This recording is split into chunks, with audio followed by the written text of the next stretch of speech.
ಶಂಕರಾಚಾರ್ಯರ ಸುತ್ತಲಿನ ವಿವಾದ ಕೊನೆಗೂ ಅಂತ್ಯಗೊಳ್ತಾ ಇದೆಯಾ? ಉತ್ತರ ಪ್ರದೇಶದ ಆದಿತ್ಯನಾಥ್ ಸರ್ಕಾರ ಕಡೆಗೂ ಶಂಕರಾಚಾರ್ಯರ ಮುಂದೆ ಮಣಿಬೇಕಾಗುತ್ತಾ? ಈ ವಿವಾದ ಬಿಜೆಪಿಯ ಒಳಗೆ ಇರುವ ಬಿರುಕುಗಳನ್ನ ಬಯಲಿಗೆಳೆದಿದ್ಯಾ? ಪ್ರಯಾಗ್ರಾಜ್ನಲ್ಲಿನ ಮಾಘ ಮೇಳದ ಸಂದರ್ಭದಲ್ಲಿ ಶಂಕರಾಚಾರ್ಯ ಸ್ವಾಮಿ ಅವಿಮುಕ್ತೇಶ್ವರಾನಂದ ಸರಸ್ವತಿಯವರನ್ನ ಸ್ನಾನ ಮಾಡದಂತೆ ತಡೆದ ಯುಪಿ ಸರ್ಕಾರ ಈಗ ಮಣಿಯುವ ಲಕ್ಷಣಗಳು ಕಂಡಿವೆ. ಉತ್ತರ ಪ್ರದೇಶದ ಇತರ ಮಂತ್ರಿಗಳು ಈ ಸಂಪೂರ್ಣ ವಿವಾದದಲ್ಲಿ ಶಂಕರಾಚಾರ್ಯ ಅವರನ್ನ ಬೆಂಬಲಿಸಿ ಬಹಿರಂಗವಾಗಿ ಮಾತನಾಡಿದ್ದಾರೆ. ಇದು ಬಿಜೆಪಿ ಒಳಗಿನ ಬಿರುಕುಗಳನ್ನ ಸ್ಪಷ್ಟವಾಗಿ ಬಹಿರಂಗಪಡಿಸುತ್ತಿದೆ. ರಾಮಾಯಣದಲ್ಲಿ ಬರುವ ರಾವಣನ ಸಂಬಂಧಿಯ ಹೆಸರಾದ ಕಾಲನೇಮಿ ಎಂಬ ಪದ ಬಳಸಿ ಶಂಕರಾಚಾರ್ಯ ಅವರನ್ನ ಯಾವ ರಾಜ್ಯದ ಮುಖ್ಯಮಂತ್ರಿಗಳು ಟೀಕೆ ಮಾಡಿದ್ರೂ ಅದೇ ರಾಜ್ಯದ ಡಿಸಿಎಂ ಶಂಕರಾಚಾರ್ಯರ ಪಾದಗಳಿಗೆ ತಲೆಬಾಗುವ ಪರಿಸ್ಥಿತಿ ಬಂದಿದೆ. ಉತ್ತರ ಪ್ರದೇಶದ ಉಪಮುಖ್ಯಮಂತ್ರಿ ಕೇಶವ್ ಪ್ರಸಾದ್ ಮೌರ್ಯ ಅವರು ಈ ಹಿಂದೆ ಶಂಕರಾಚಾರ್ಯ ಅವರನ್ನ ಭಗವಾನ್ ಶಂಕರಾಚಾರ್ಯ ಅಂತ ಉಲ್ಲೇಖಿಸಿದ್ರು. ಈ ವಿವಾದದ ನಡುವೆ ಕೇಶವ್ ಪ್ರಸಾದ್ ಮೌರ್ಯ ಅವರು ಪ್ರಯಾಗ್ರಾಜ್ಗೆ ಆಗಮಿಸಿದಾಗ ಎಲ್ಲರಿಗೂ ಅಚ್ಚರಿ ಉಂಟಾಯಿತು.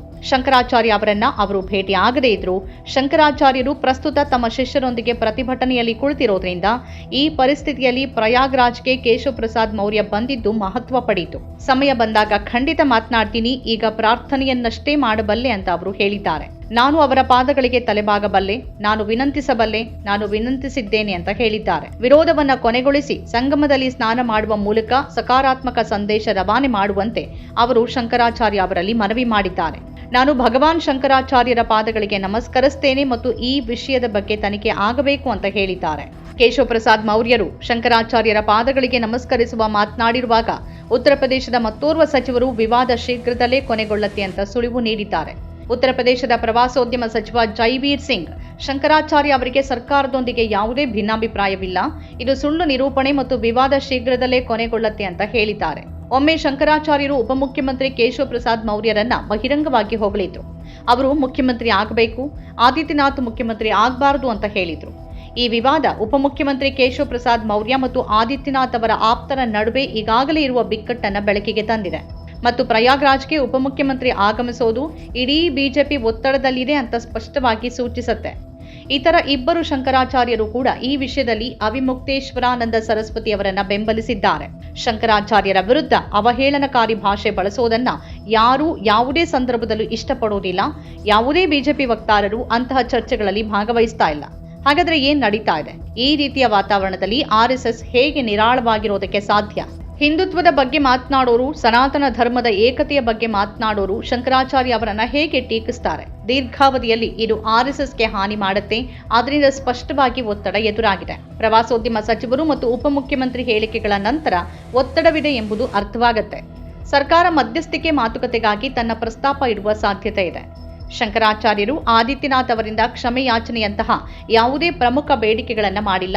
ಸರ್ಕಾರ ತಪ್ಪು ಮಾಡಿದೆ ಅಂತ ಅವರು ಹೇಳ್ತಿದ್ದಾರೆ. ಅವರು ಅಧಿಕಾರಿಗಳ ಕ್ಷಮೆಯಾಚನೆ ಬಗ್ಗೆ ಮಾತ್ರ ಮಾತಾಡ್ತಿದ್ದಾರೆ. ಆದಿತ್ಯನಾಥ್ ಇದನ್ನ ಅಹಂಕಾರದ ವಿಷಯವನ್ನಾಗಿ ತೆಗೆದುಕೊಂಡ್ರು.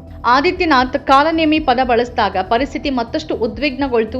ಆದಿತ್ಯನಾಥ್ ಅವರ ಸರ್ಕಾರವೇ ಶಂಕರಾಚಾರ್ಯ ಅವರನ್ನ ಜಗದ್ಗುರು ಅಂತ ಕಳೆದ ವರ್ಷವಷ್ಟೇ ಕರೆದಿತ್ತು. ಹಾಗಿರುವಾಗ ಈಗ ಅವರ ಸರ್ಕಾರ ಹೇಗವರು ಶಂಕರಾಚಾರ್ಯರ ಅಥವಾ ಅಲ್ವಾ ಅಂತ ಹೇಳುವಂತೆ ಕೇಳ್ತಾ ಇದೆ. ಈ ವಿವಾದ ಆದಿತ್ಯನಾಥ್ ಸರ್ಕಾರಕ್ಕೆ ಖಂಡಿತ ಒಳ್ಳೆಯದಲ್ಲ ಅಂತಾನೆ ಹೇಳಲಾಗ್ತಿದೆ. ಈ ಹೇಳಿಕೆಗಳು ನಿರಂತರವಾಗಿ ಸರ್ಕಾರದ ಒಳಗೆ ಒತ್ತಡ ಇದೆ ಅನ್ನೋದರ ಸೂಚನೆ.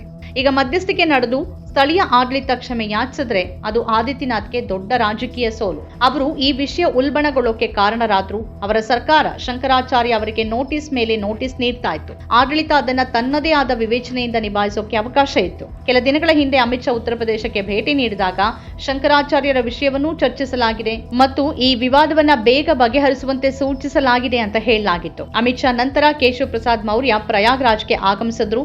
ವಿವಾದ ಶೀಘ್ರದಲ್ಲೇ ಕೊನೆಗೊಳ್ಳುತ್ತೆ ಅಂತ ಪ್ರವಾಸೋದ್ಯಮ ಸಚಿವರು ಹೇಳಿದ್ದಾರೆ. ಆದಿತ್ಯನಾಥ್ ಹೇಳಿಕೆ ನಂತರ ಶಂಕರಾಚಾರ್ಯರ ಕೋಪ ಹೆಚ್ಚಾಗಿದ್ದು ಬಿಜೆಪಿ ಹಿಂದೆ ಸರಿದಿದೆ ಅನ್ನೋದು ಸ್ಪಷ್ಟವಾಗಿದೆ. ಆದರೆ ಅದು ಗೊಂದಲದ ಸ್ಥಿತಿಯಲ್ಲಿದೆ. ಯುಪಿ ಬಿಜೆಪಿಯೊಳಗಿನ ಆದಿತ್ಯನಾಥ್ ಬಣ ಈ ವಿಷಯದಲ್ಲಿ ಹಿಂಜರಿದ್ರೆ ರಾಜಕೀಯ ಸೋಲು ಅಂತ ಭಾವಿಸುತ್ತೆ. ಆದರೆ ರಾಜಕೀಯ ಲಾಭ ಇದೆ ಅಂತ ಬಿಜೆಪಿ ಒಳಗಿನ ಮತ್ತೊಂದು ಬಣ ನಂಬತ್ತೆ. ಇದು ಮೂಲತಃ ಬಿಜೆಪಿಯೊಳಗಿನ ಆಂತರಿಕ ಯುದ್ಧವಾಗಿದ್ದು ಶಂಕರಾಚಾರ್ಯರು ಇಲ್ಲಿ ನೆಪಮಾತ್ರರಾಗಿದ್ದಾರೆ. ಬಿಜೆಪಿಯೊಳಗಿನ ಈ ಆಂತರಿಕ ಯುದ್ಧ ಸಂಘದ ವಿವಿಧ ಶಾಖೆಗಳಿಗೆ ಸಂಬಂಧಿಸಿದ ಜನರ ನಡುವಿನ ಯುದ್ಧವಾಗಿದೆ. ಹಿಂದುತ್ವ ಮತ್ತು ಸನಾತನವನ್ನ ಸುತ್ತುವರೆದಿರುವ ಇಡೀ ರಾಜಕೀಯದಲ್ಲಿ ಹಲವಾರು ವಿಭಿನ್ನ ರಾಜಕೀಯ ಬಣಗಳಿವೆ. ಇದು ಆ ಬಣಗಳ ನಡುವಿನ ಯುದ್ಧವಾಗಿದೆ. ನಮ್ಮ ಕಾರ್ಯಕ್ರಮಗಳನ್ನ ನೀವು ನೋಡ್ತಾ ಇದ್ರೆ ನಮ್ಮ ಚಾನೆಲ್ ಅನ್ನ ಸಬ್ಸ್ಕ್ರೈಬ್ ಮಾಡಿ, ಪಕ್ಕದ ಬೆಲ್ ಐಕಾನ್ ಒತ್ತಿ ನಮ್ಮನ್ನ ಬೆಂಬಲಿಸಿ. ಹಾಗೆ ನಮ್ಮ ಕಾರ್ಯಕ್ರಮಗಳನ್ನ ಲೈಕ್ ಮಾಡಿ, ಕಮೆಂಟ್ ಮಾಡಿ, ಅದನ್ನ ಬೇರೆಯವರಿಗೂ ವಾಟ್ಸಾಪ್ ಮೂಲಕ ಶೇರ್ ಮಾಡಿ. ನೀವು ಹೀಗೆ ಮಾಡಿದಾಗ ನಮ್ಮ ಚಾನೆಲ್ ಇನ್ನಷ್ಟು ಮತ್ತಷ್ಟು ಜನರಿಗೆ ತಲುಪಲು ನೀವು ನಮ್ಮೊಂದಿಗೆ ಸಹಕರಿಸಿದ ಹಾಗಾಗುತ್ತೆ. ಇದು ನೀವು ಯಾವುದೇ ಖರ್ಚಿಲ್ಲದೆ ಕೆಲವೇ ಸೆಕೆಂಡುಗಳಲ್ಲಿ ನೀಡಬಹುದಾದ ಸಹಕಾರ. ಧನ್ಯವಾದಗಳು.